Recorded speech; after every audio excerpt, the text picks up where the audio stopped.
खाने में एक चीज़ और मैंने सुना है कि मीठा खाने की बहुत ज़्यादा इच्छा होती है मेनोपॉज़ में। क्या ये सच है? क्योंकि कुछ लोगों में तो मैंने सुना है और मैंने देखा भी है। तो क्या ऐसा है?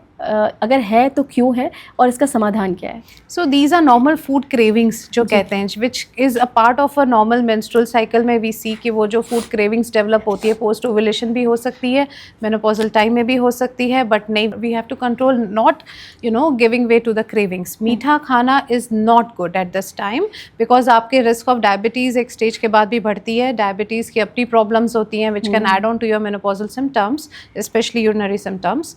एंड डेफिनेटली हमें ये चीज़ें इन्फ्लेमेशन भी अंदर बॉडी में बढ़ाती हैं which can cause exaggerated changes in your skin. And एक और चीज़ है जो कि मेनोपॉज़ के दौरान जैसे कैल्शियम हो गया, विटामिन डी हो गया, B12 हो गया, इनकी भी काफ़ी ज़्यादा मतलब डिफिशियंसी भी देखी जाती है।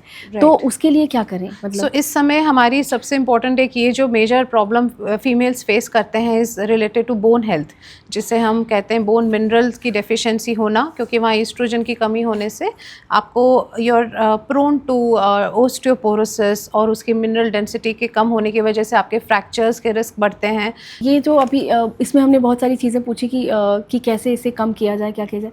जो और मेडिकेशन में और क्या-क्या आप लोग मतलब जो मेनोपॉज़ में आप लोग देते हैं, जैसे कि जब पता चल जाए कि मेनोपॉज़ हो गया तो आप मेडिकेशन में कौन-कौन सी, मतलब दवाइयाँ तो ऑब्वियसली ज़्यादा नहीं पता चल पाएँगी, अलग-अलग लोगों पर आई थिंक अलग दवाइयाँ Yes. यूज़ होती होंगी, लेकिन फिर भी मेडिकेशन में आप क्या देते हैं उन्हें? देखिए, एक चीज़ तो हमने समझी कि लाइफस्टाइल चेंजेस हमें हेल्प करेंगे। जी। दूसरी चीज़ें जैसे मैं कह रही हूँ कि सिम्टम्स कईयों के बहुत प्रोफाउंड होते हैं या ज़्यादा होते हैं, तो उसमें मेडिकेशन ज़रूरी हैं।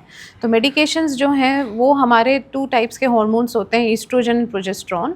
तो प्रोजेस्टेरॉन यूजुअली ज़्यादा सेफ़ है एक पॉइंट ऑफ टाइम में हमारे को कंज्यूम करने में, एंड ईस्ट्रोजन जो है उसके साइड इफ़ेक्ट्स हो सकते हैं, इसलिए वो under prescription, under guidance of gynaecologist ही लेना चाहिए। अच्छा। बट ये हार्मोन थेरेपी रियली हेल्प्स उनको ओवरकम द सिम्टम्स।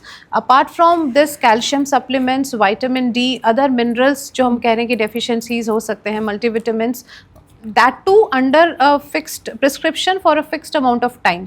कई महिलाएं हमारे पास आते हैं, कहते हैं हमें कैल्शियम ये हम ले ही रहे हैं, but I don't know for how long.